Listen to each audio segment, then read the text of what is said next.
Well, Dice's patches are working really well.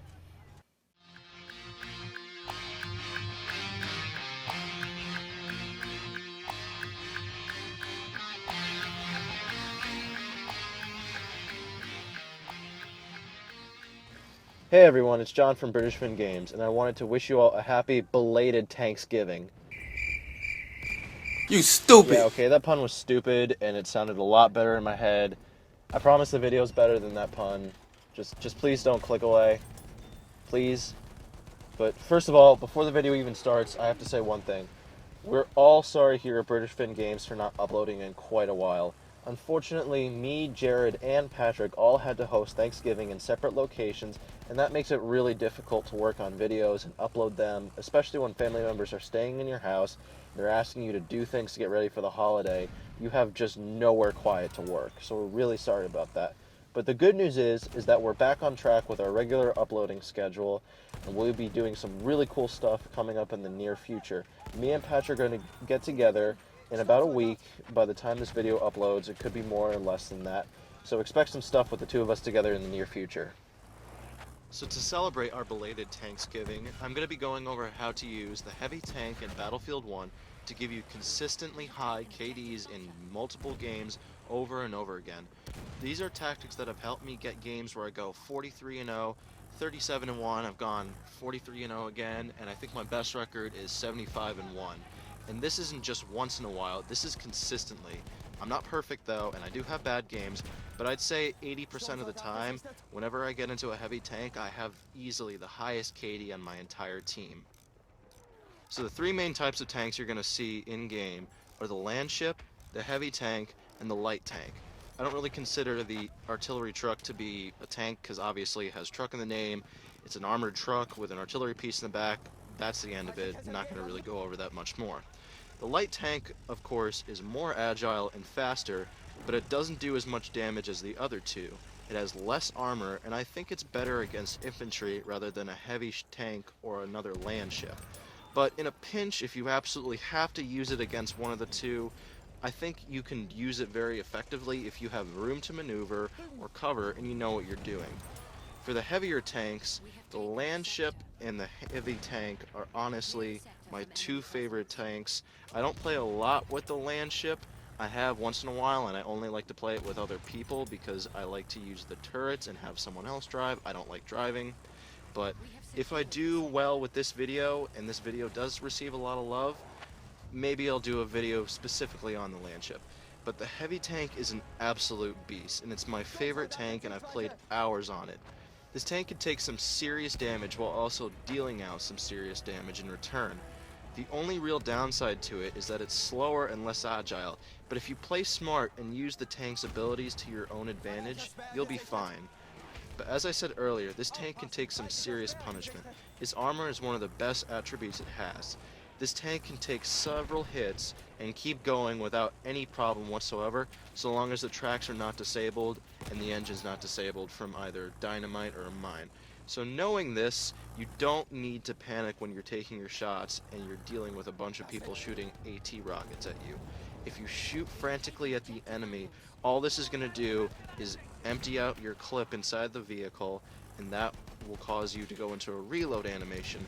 This will be the enemy player's cue to move up on you and stick you with either a lumpy charge or put a few mines around you, and you're pretty much done. So remember this whenever you're dealing with a lot of people that are shooting AT rockets at you. Just remember to stay calm, keep your cool, and watch for their shot. Every time they shoot, you're going to give away their position. If they start running away, that'll be your cue to take your shot. But again, this is only good if you have more than 30 hit points. If you're in a situation where you have less than 30 hit points, I highly advise you just to get out of there and go find somewhere to repair. The second major benefit of this tank is that you're able to angle its armor. Angling is when you move your tank in a position that gives the enemy a very tight angle to shoot at your flat surface, or if you're using a light tank, you only expose the curved turret or the curved front plate, and this will have the same effect. When the enemy takes their shot at you, they will do minimal to no damage while the shot will ricochet off you, and the sound it makes is pretty freaking cool.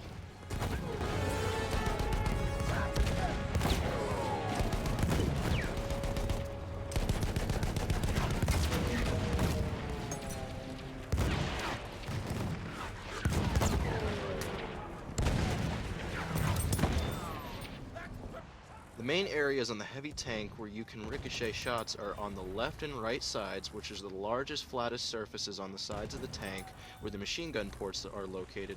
The front turret can also angle, but I wouldn't do that. I would focus more on trying to get tighter angles on the sides of your tank, and the top of the tank is an absolute ricochet machine. If anyone tries to shoot at you from ground level at the top of your tank, they're just going to ricochet right off of you. If you can always position yourself in ways that causes the enemy to shoot at you and ricochet your shots while you can still do damage to them, you're just going to frustrate the crap out of them, and the other team will not be able to take you out at all. You'll seem pretty much invincible to them so long as you don't expose any of your flat surfaces. Now, eventually, you won't be able to angle every shot that's going to come your way, so you're going to need somewhere to repair. And one of the major tools at your disposal if you're using the heavy assault tank, which is the default tank you get when you start the game, is the self-repair ability. All you need to do is press left on the D-pad. If you play on PC, I'm sorry, I don't know what that button is. I don't play on PC. I only play this game on Xbox One. So I would highly recommend you go check out a YouTuber that plays on PC more than I do, and I'm sure they might have a tutorial on YouTube somewhere. It's YouTube. You can find pretty much anything you want. This ability will give you back 33% of your health instantly, but will then take time to recharge afterwards. It will not repair any disabled machine guns or tracks that have been disabled by enemy fire, so you're still going to have to manually repair that. But this ability is great for emergency situations or whenever your team is making a big push and you don't want to wait and fall back and repair. This ability is something that has saved me in-game over and over again, and I really don't see a lot of other people using it as often as I would think they would. I don't know if that's because people don't know it's there, or they just don't remember that it's there. I don't know. But whenever I come across someone in another heavy assault tank, most of the time I can see their health bar and the little icon around them that shows that they're a tank, and it just goes right down. I don't see it bump up a little bit like I would if they were using the self-repair ability. They usually just die or hop out, and that's a terrible thing because honestly, all the tanker guns suck. You want to be in your tank as much as possible. So whenever you're in an emergency situation or you want to keep in the fight, I would highly recommend you use this ability. For times when you're under serious pressure, your fast repair ability is recharging, and you have no cover to manually repair yourself, you actually have another trick up your sleeve, and that's the smoke screen. This is another saving grace that you can use to get out of a jam. I've used the smoke screen many times to get out of bad situations where the enemy had an advantage on me and I needed to fall back. The smoke screen is even more effective whenever fog rolls onto the battlefield. You're pretty much impossible to see, and the enemy has no chance of hitting you. Now, the tactic I like to use is that I pop my smoke, and then I fall back while it's in front of me, but I change the initial direction I'm falling back from before I pop my smoke. If I stay in the smoke or continue in the same direction I was originally retreating from, the enemy team will keep shooting at that direction or at the smoke itself, and they have a pretty good chance of actually finishing me off. So I highly recommend using the smoke screen and then changing the direction to throw off the enemy and make them miss. If you do this, you're going to survive many of the engagements that you think you're not going to be able to win. So since we've covered all the defensive tactics I use, now I think it's time to move on to some offense. The first thing I want to talk about is how you deal with AT trucks, and I find these to be the easiest to deal with. Whenever you see an AT truck, try and get the broad side of the truck where the gun is located, or if you can, try to hit the engine block. If you hit the engine block, you'll do more damage and disable the truck faster. Try to avoid hitting the cab of the truck though, wherever the driver is sitting and the machine gun is placed. The armor there is angled and a lot of your shots are just going to ricochet and you'll do minimal damage.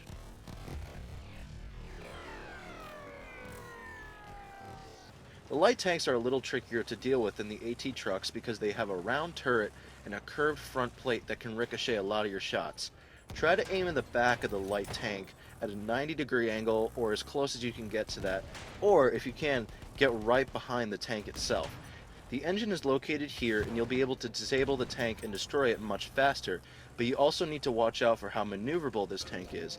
Many good light tank players will try to get really close to you and hit you on the broad side of your heavy tank because they have a turret that they can use to turn while you have to turn your entire tank. Whenever this happens, don't panic. Take your time and remember that it takes longer for them to kill you than it will for you to kill them. Just get enough of an angle where you can get the back of the tank with your turret and the rest will take care of itself. Land ships, on the other hand, are probably the easier of the two heavy tanks to deal with. You also have to remember, though, that this tank has 2 turrets while you're going to only have your 1. A good tank team of 3 in a land ship can be dangerous, but most of the time people just go solo in land ships.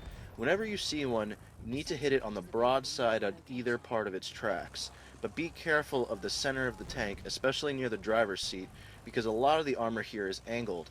If you get to the back of the land ship, you'll be able to hit the engine compartment and take it out even quicker. So whenever you come across one, try to aim for the broad sides where the tracks are, but if you can, get behind and you'll be able to disable and destroy this tank much faster. Just remember that they have 2 turrets and you only have 1.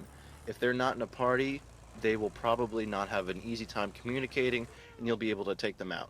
But again, you won't really know that. So just be aware of that and remember that every time you see a land ship and try to engage it. Now the last tank we have is the heavy tank. The best way to deal with a heavy tank is to either get on the backside or hit the 2 large broadsides of either side of the tank where the machine gun ports are located. Well, the front turret armor is angled and you do get a lot of ricochets. You can do damage to it, but you'll do less damage than you would if you were hitting the broadside. Never aim for the top of the tank, as I said earlier. Your shots are just going to ricochet off 90% of the time and you'll do little to no damage. Just remember though that there's a chance there's a good heavy tank player inside that tank, and if they're smart they'll use their smoke and their self-repair. So be ready for a longer fight than you would if you were dealing with either a land ship, a light tank, or an AT truck. Now, whenever you're not dealing with other tanks, you need to be focusing on infantry and providing support for the other players on the ground. Never aim directly for the enemy player. Try and aim for the ground around them or in the middle of a group of enemies to do the maximum amount of damage. It is very important to be supporting ground units on your team because you want them to be taking the objective for you. The more enemies you take out, the easier it'll be for them to capture the objective or defend the objective. You really don't want to be on the objective except when there is no one around or it's an extreme situation where you absolutely have to take the objective. I will get into how to play the objective later on in the video. Another important tip I can give you is go for bunkers and trenches.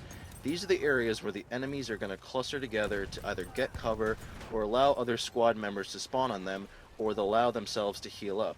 This will be your chance to get a lot of kills. I can't tell you the number of multi-kills I have gotten by just putting a few rounds into the trench or the enemy bunker.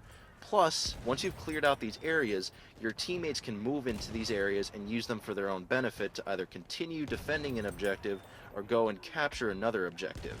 Now the final enemy I really haven't talked about that you're going to face in Battlefield 1 are the most annoying nuisances out there, but they're probably the most fun vehicles to play, and that's the airplane.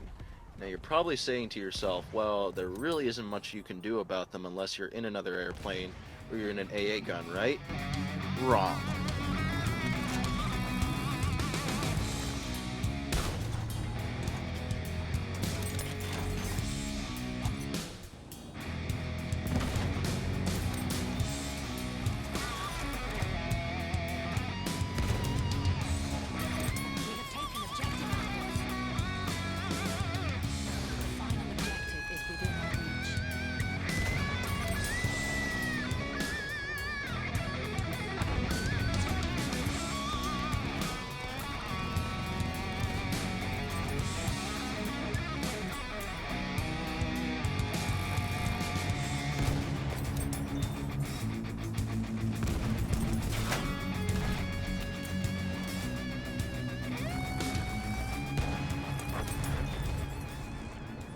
Now, I could do a whole video on just how to take out airplanes because it's extremely satisfying and it's one of my favorite things to do, but for now I'm really just going to cover the basics.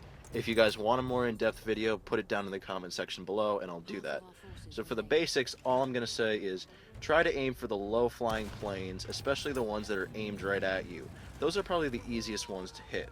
Also, you need to remember that you need to lead your target in order to get them, especially when planes are either flying directly above you or just outside of your range that you would normally fire from. It also takes some time getting used to and getting good at, but once you do, you're going to have a lot of fun with it and you're going to use it all the time to your advantage. The next topic I want to move on to is how to use the environment to your advantage. When doing this, I try to stay in open areas as much as possible. I do not go into villages if I don't have to. Those are the areas where enemies can hide and run away really easily or gang up on you and trap you in an ambush before you have time to defend yourself.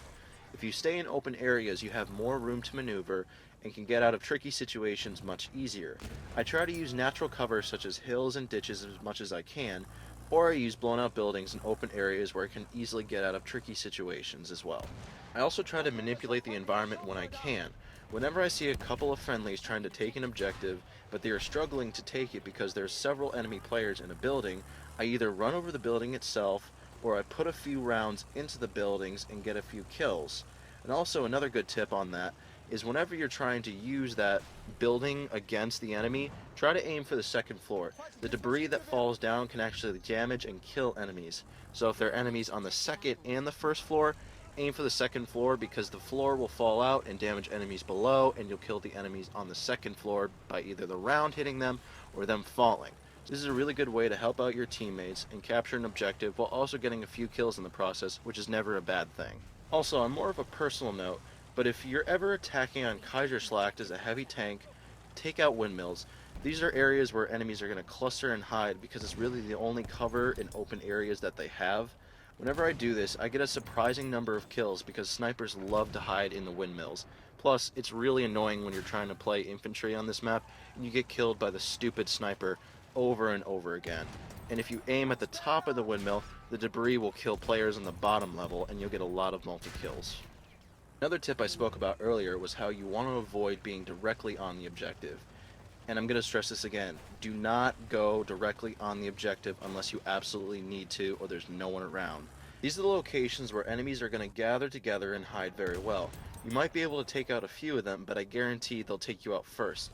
If you stay far away enough from the objective where you can see the enemy team and take them out while your teammates on the ground take on the objective and capture it or defend it, I guarantee you'll stay alive a lot longer and get more kills. Plus, if you stay alive outside at a contested objective, other people can spawn on you and help take the objective or defend the objective as long as you're near the objective and stay alive and not go under fire. So in a way, you're kind of a spawn point for your team even though that one point that's being contested isn't available. But again, you can't do that if you're dead or under fire, so if you stay back, you'll benefit your team more and get more kills. But now you're probably also asking yourself, what do you do when you're in maps like Amiens where no matter what, it's always close quarters and enemies can be hiding no matter where you are? Well, you're just going to have to play more cautiously than you would on any other map. Since there are tons of hiding places for enemies to either flank you or attack you in either buildings, alleyways, or the trolley that's next to you, you have to stay back from the objective even more so. Over and over again, I see people playing tanks and beelining it for an objective and getting killed by a bunch of people that plant mines around the objective or hide in nearby buildings and use their AT rockets to get them. You gotta remember, in this situation, you are a support vehicle. Let me stress that again. You are a support vehicle, not an assault vehicle, even though it says assault in your name if you're playing the default tank. Let your teammates focus on taking out the objective or defending the objective while you take care of the enemies. You have to be aware though of your surroundings because an enemy could hide right behind the nearby corner of the alleyway, so I would highly suggest playing in third person so you can see more around you, especially when an enemy is trying to get up behind you and put a mine right underneath you before they blow you up or stick you with a lumpy charge.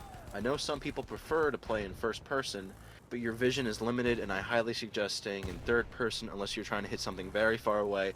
But in this situation with a close quarters map, you're not going to really need to zoom in that much because everything is right there in front of you. Keeping all this in mind, it is better to stay off the objective and in third person so you can be more aware of your surroundings because there could be an enemy tank hiding anywhere. Enemy tanks are your highest priority and you need to take care of them before you can focus on helping your team take or defend an objective. The more you stay off an objective and around your friendly teammates, the easier it'll be to get rid of that enemy tank. Your teammates can use those same alleys and buildings just like the enemy team was using against you. They can use their AT rocket guns, their anti-tank grenades, their mines, their lumpy charges to help destroy the enemy team's tank. This is going to be a lot easier, especially when you're near them and you're spotting them for your team, or you're in a chat with your squad members and you can use a numbers advantage against the tank.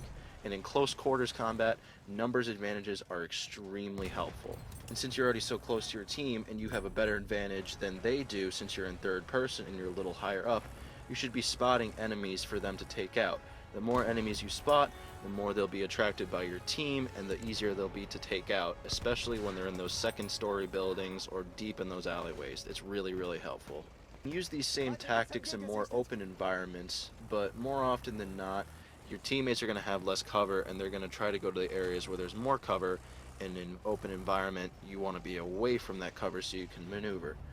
I mean, you can try this and you might get a couple people to help you out, but they don't have armor and you do. So I'd suggest that if you're in space and you're able to move and maneuver, just take care of the enemy player or tank yourself, because you have more of an advantage than you would if you were with a teammate who is in an open area and has no cover. But that's different for a close quarters environment because your team can sneak into different buildings. Alright guys, so that's going to be it for me today. If you like what you saw here, please go hit that like button and comment below. If you're new to our channel, hey, welcome! Go hit that subscribe button. Only good things can happen to you if you hit that button. And again, thank you so much for your patience with us. The holidays are a really crazy time here for us all at BFG, but I promise you we're getting back onto our regular schedule and we'll be publishing videos regularly like we did right before the holidays. So until the next time, take care of yourselves.